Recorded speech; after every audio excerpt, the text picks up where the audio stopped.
नमस्कार, आपका स्वागत है ट्रांसपोर्ट इमेज में। मैं हूं विदिशा। आइए नजर डालते हैं अब तक के अहम खबरों पर।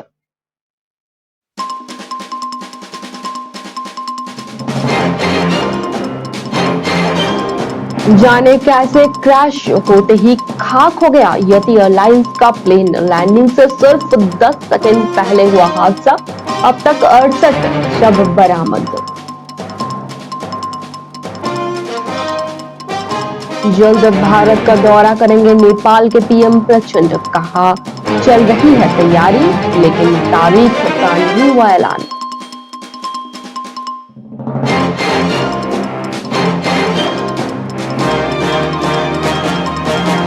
गणतंत्र दिवस पर आतंक का साया।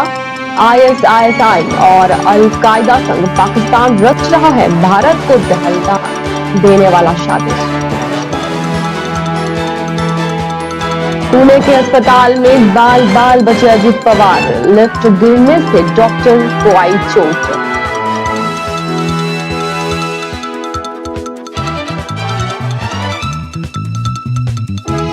हिमाचल के मुरारी देवी और जोत में लगे डॉपलर रडार। बारिश बर्फबारी की मिलेगी सटीक अपडेट्स।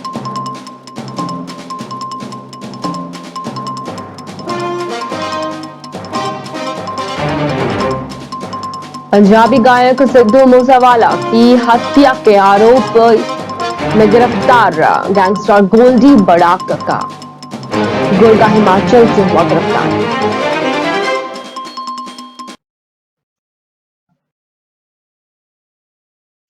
आइए जानते हैं खबरें विस्तार से। नेपाल में 4 क्रू मेंबर समेत 68 यात्रियों को लेकर जा रहा यति एयरलाइंस का ATR 72-500 विमान रविवार को क्रैश हो गया है। इस हादसे में सभी 72 लोगों ने अपनी जान गंवा दी है। इस हादसे के बाद नेपाल में उड़ानों की जोखिम पर एक बार फिर चर्चा शुरू हो गई है। पिछले 30 साल में नेपाल में ये 28वां विमान हादसा हुआ है। बता दें कि हादसे के शिकार फ्लाइट यति एयरलाइंस की थी। यति एयरलाइंस और उसकी सहायक तारा एयर के विमान हादसे का पुराना और लंबा इतिहास है। आप इस बात से अंदाजा लगा सकते हैं कि एयरलाइन रेटिंग्स वेबसाइट से इनमें से किसी भी एयरलाइन का रेट नहीं करती है। नेपाल में जो विमान ATR 72-500 हादसे का शिकार हुआ वो ATR एयरक्राफ्ट सीरीज का ही हिस्सा है। इस विमान के नाम में लगा 72 इसकी पैसेंजर कैपेसिटी को बताता है। इस मॉडल का पहला विमान 1921 में बना था। बताते चले कि 2004 के बाद से यति एयरलाइंस के 4 घातक प्लेन क्रैश हो चुके हैं, जिनमें आज की ATR 72 फ्लाइट भी शामिल है। वहां तारा एयर में 3 घातक विमान हादसे के अलावा 5 गैर घातक घटनाएं भी शामिल है। दोनों एयरलाइंस पहाड़ी और बेहद जोखिम भरे हिमाचली क्षेत्र में उड़ान भरती है। विशेषज्ञों की माने तो दुर्गम पहाड़ी क्षेत्र, खराब मौसम, पुराने विमान और अनुभवहीन पायलट नेपाल को उड़ानों के लिए सबसे खतरनाक देश बनाते हैं। नेपाल के नागरिक उड्डयन प्राधिकरण की 2019 की सुरक्षा रिपोर्ट के अनुसार नेपाल के पहाड़ पायलटों के सामने बड़ी चुनौती है। पिछले 10 साल की बात करें तो ये करीब 20 प्लेन क्रैश हो चुके हैं।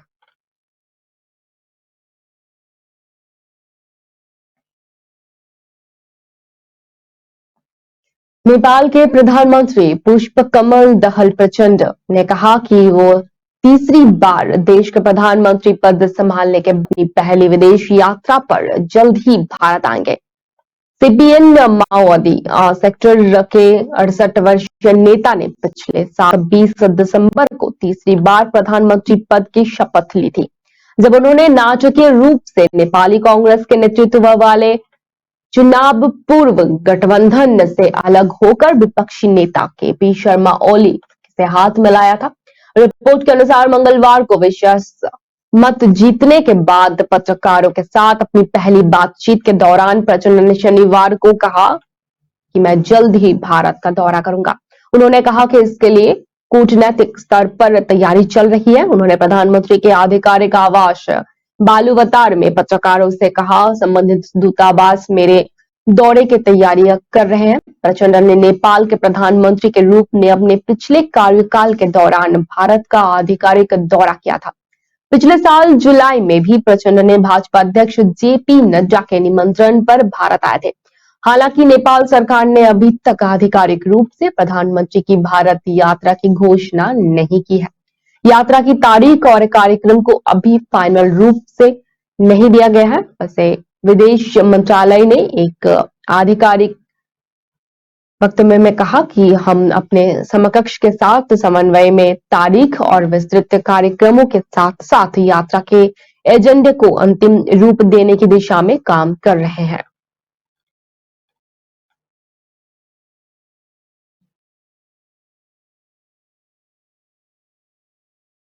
पाकिस्तानी खुफिया एजेंसी आईएसआई गणतंत्र दिवस के मौके पर आतंकवादी संगठनों अल कायदा और इस्लामिक स्टेट के साथ मिलकर राजधानी दिल्ली, पंजाब समेत देश के अन्य कई शहरों में बड़े हमले करने की साजिश रच रही है।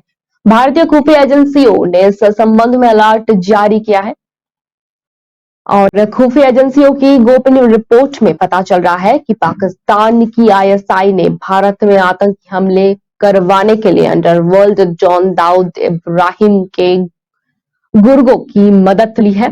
भारत में होने वाले G20 समिट पर भी इस्लामिक स्टेट और अलकायदा की नजर है। पाकिस्तान की मदद से इन आतंकी संगठनों की साइबर स्पेस पर काफी एक्टिव हो चुकी है और G20 समिट के दौरान बड़े साइबर हमले करने की फिराक में है।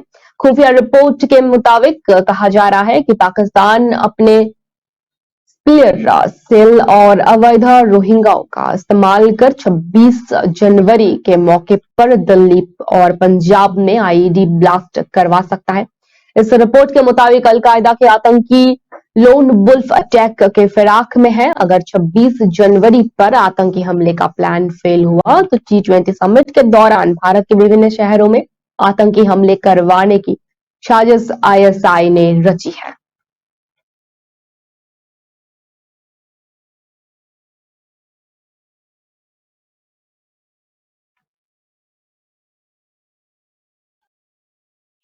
राष्ट्रवादी कांग्रेस पार्टी के नेता अजीत पवार एक बड़े हादसे का शिकार होते होते बच गए। अजीत पवार ने कहा कि रविवार को बताया कि पुणे के अस्पताल में शनिवार को वो एक डॉक्टर तथा 2 अन्य लोगों के साथ लिफ्ट में सवार थे। उसी दौरान अचानक बिजली चली गई और लिफ्ट नीचे भूतल पर आ गिरा। इस हादसे में डॉक्टर को हल्की चोटें आई है। पवार ने बताया कि उन्होंने अपनी पत्नी को हादसे के बारे में जानकारी नहीं दी है। पवार ने बारामती में एक कार्यक्रम में बताया कि शनिवार को वो एक अस्पताल भवन का उद्घाटन करने के लिए गए थे। उसी दौरान यह हादसा हुआ। रकमपा नेता अजीत पवार ने बताया, मैं 2 सुरक्षा कर्मियों और एक डॉक्टर के साथ तीसरी मंजिल पर स्ट्रेचर लिफ्ट में सवार था। हमें चौथी मंजिल पर जाना था लेकिन लिफ्ट नहीं चली और फिर अचानक बिजली आपूर्ति बंद हो गई। लिफ्ट अचानक नीचे गिरते हुए सीधे भूतल पर रुकी। सुरक्षा कर्मियों की तारीफ करते हुए पवार ने बताया कि वे लोग लिफ्ट का दरवाजा खोलने में सफल रहे और सबकी सुरक्षा सुनिश्चित की।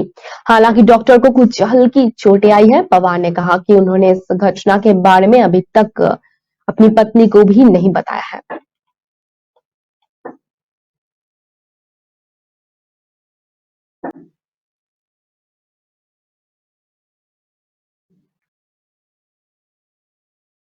हिमाचल प्रदेश के चंबा जिले के प्रसिद्ध पर्यटन स्थल जोत में डॉपलर मौसम रडार स्थापित किया गया है।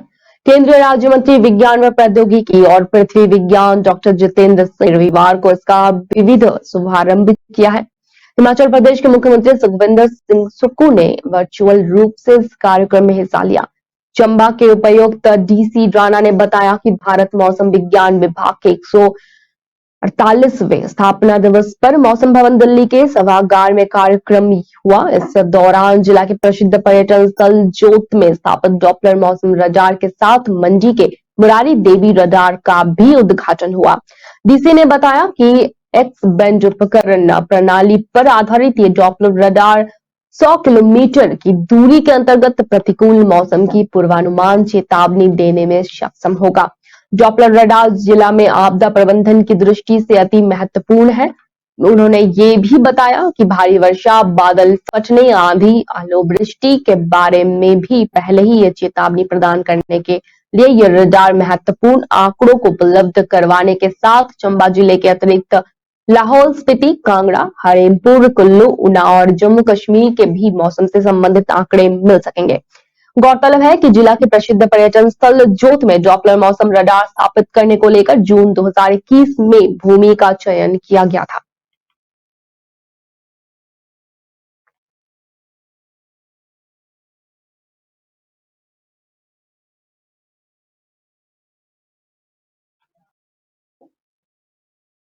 प्रसिद्ध पंजाबी गायक सिद्धू मूसेवाला की हत्या का षड्यंत्र रचने वाले के आरोपी गैंगस्टर गोल्डी बराड़ का गुर्गे को हिमाचल से गिरफ्तार किया गया है। पंजाब पुलिस ने आरोपी इंद्रप्रीत सिंह उर्फ पैरी को मंडी जिले के सुंदरनगर में एक होम स्टे से गिरफ्तार किया।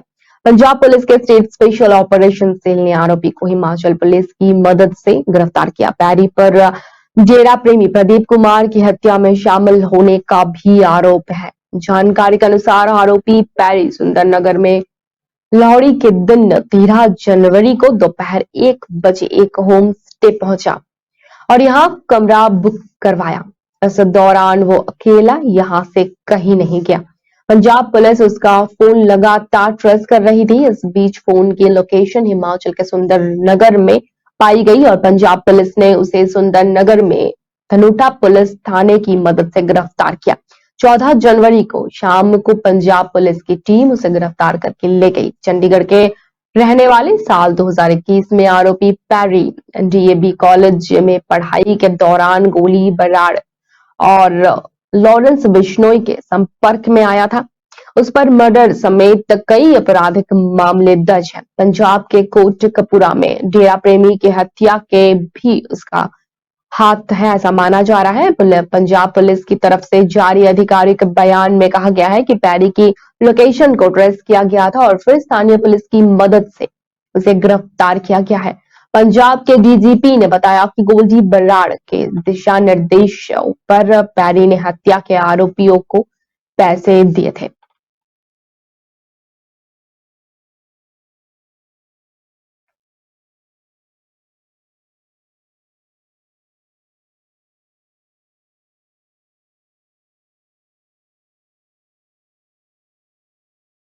झारखंड के गिरिडीह जिला में ग्रामीण और पुलिस के बीच विवाद का मामला सामने आया है। गिरिडीह के डुमरी से इनामी नक्सली कृष्णा हंसा उर्फ कृष्णा मासी की गिरफ्तारी के बाद उसकी निशानदेही पर सीआरपीएफ जिला पुलिस के जवान पारसनाथ के चतरो इलाकों में नक्सलियों के टोह में निकले थे।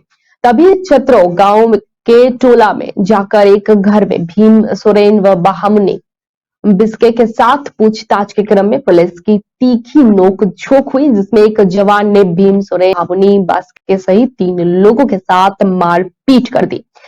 इससे लोग भड़क गए और देखते ही देखते पुलिस या कार्रवाई के खिलाफ बड़ी संख्या में ग्रामीण गोलबंद होकर छापेमारी करने निकले। पुलिस दल को चतरो गांव में प्रवेश करने से रोक दिया। यहां तक कि पुलिस से दो हाथ करने को भी ग्रामीण महिला पुरुष एकजुट हो चुके थे।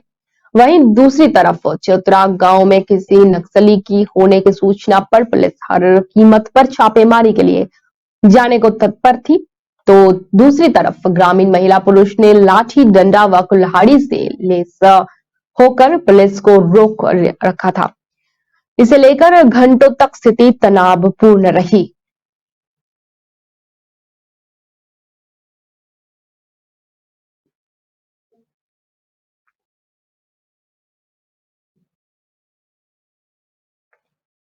हत्या और रेप केस में सजा याफ्त डेरा सच्चा सौदा प्रमुख राम रहीम एक बार फिर से जेल से बाहर आ सकते हैं।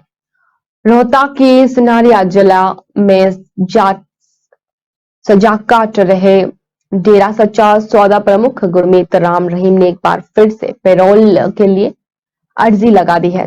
25 जनवरी के भंडारे और सत्संग के लिए डेरा मुखी ने जिला प्रशासन को आवेदन भेजा है और सिरसा आने की अनुमति भी मांगी है। हरियाणा सरकार और प्रशासन सुरक्षा एंगल पर विचार कर रहे हैं। दरअसल डेरा सच्चा सौदा के दूसरी संत शाह सतनाम महाराज के जन्म दिवस पर डेरा में 25 जनवरी को भंडारा और सत्संग आयोजित किया जाएगा। इस आयोजन में शामिल होने के लिए डेरा मुखी गुरमीत राम रहीम एक बार फिर जेल से बाहर आ सकते हैं। गौरतलब है कि डेरा प्रमुख गुरमीत सिंह राम रहीम 15 अक्टूबर 2022 को पैरोल पर जेल से बाहर आया था। 40 दिन तक वो बरनावा के डेरा सच्चा सौदा आश्रम में रहा था। इस दौरान उसकी मुंह बोली बेटी हनीप्रीत और परिवार के अन्य सदस्य भी थे। राम रहीम ने डेरा भी दीपावली और डेरे के संस्थापक का जन्मोत्सव भी मनाया था। पैरोल के दौरान राम रहीम ने ऑनलाइन सत्संग भी किया था और इसे लेकर सवाल भी उठे थे। अब तक एक बार फिर से राम रहीम की तरफ से पैरोल मांगी गई है।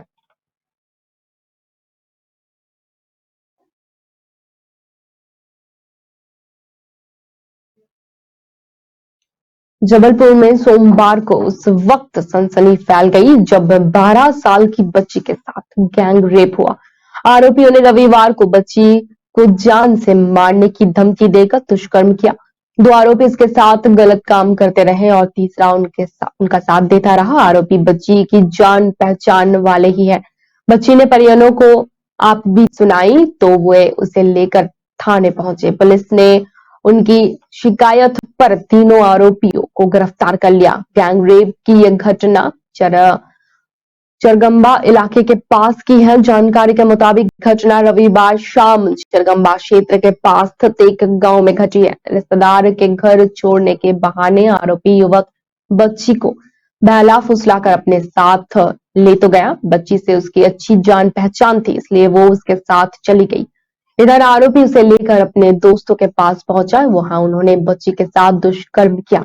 बच्ची के साथ 2 आरोपियों ने रेप किया, जबकि तीसरा उसका सहयोग करता रहा। उन्होंने घटना को अंजाम देने के बाद बच्ची को जान से मारने की धमकी दी। आरोपियों की तलाश में निकली पुलिस ने तीनों को सोमवार तड़के ही गिरफ्तार कर लिया। पुलिस का कहना है कि आरोपियों से पूछताछ की जा रही है। पूछताछ के बाद ही मामले की सिलसिलेवार परतें खुलेंगी। इधर परिजनों का कहना है कि उन्हें किसी भी कीमत पर न्याय चाहिए। यकीन नहीं हो रहा कि जान पहचान वाले ने ही हमारी बेटी के साथ इतना गंदा काम किया। सभी आरोपियों को कड़ी से कड़ी सजा मिलनी चाहिए।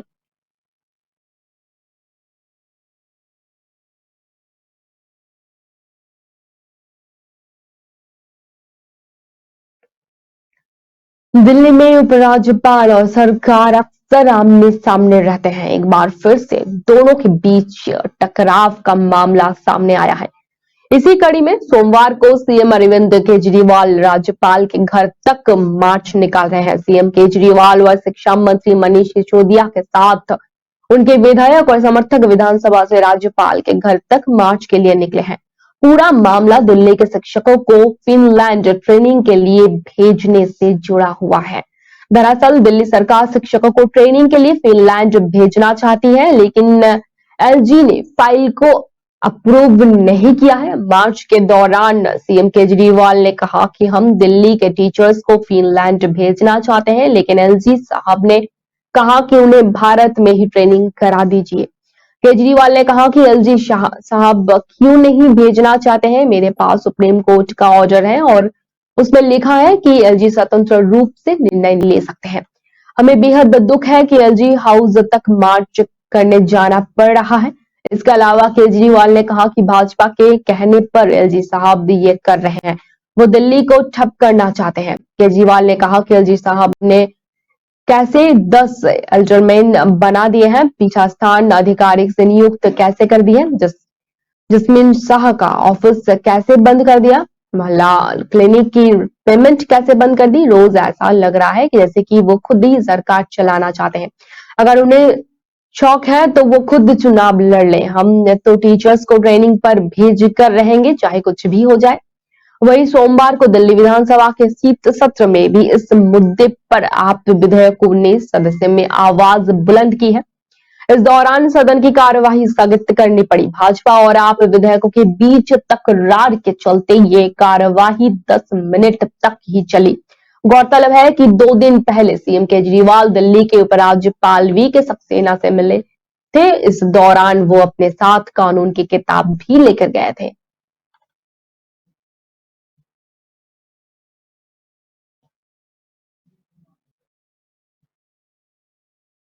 राजस्थान के करौली जिले में शीतलहर एक बार फिर अपने पूरे शबाब पर है। कड़ाके की ठंड के चलते पारा माइनस में पहुंच गया है। सोमवार को हिजोन सिटी ऑटोमेटिक डेवस्टेशन पर न्यूनतम तापमान -1.4 डिग्री दर्ज किया गया है। वहीं जिले का तापमान भी 3 डिग्री गिरावट के साथ न्यूनतम तापमान 3 डिग्री सेल्सियस तक पहुंच गया है। पारा गिरने से जिले में कई स्थानों पर खेतों और फसलों पर ओस की बूंदें जम गई है। तापमान माइनस में चले जाने के कारण मौसम साफ होने और तेज धूप के बाद भी लोगों को तेज ठिठुरन तथा गलन का एहसास हो रहा है।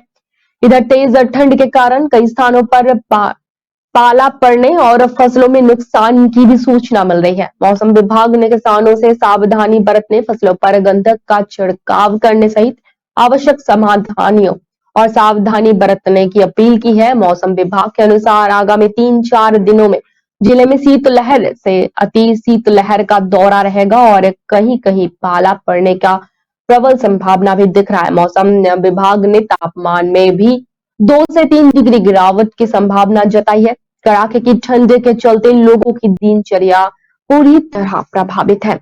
सुबह काम पर जाने वाले लोगों और स्कूल जाने वाले छात्रों को भी परेशानियों का सामना करना पड़ रहा है।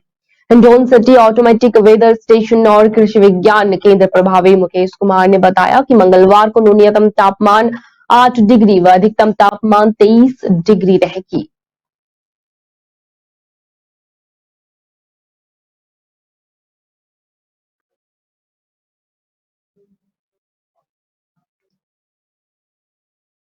अब तक के लिए इतना ही। धन्यवाद।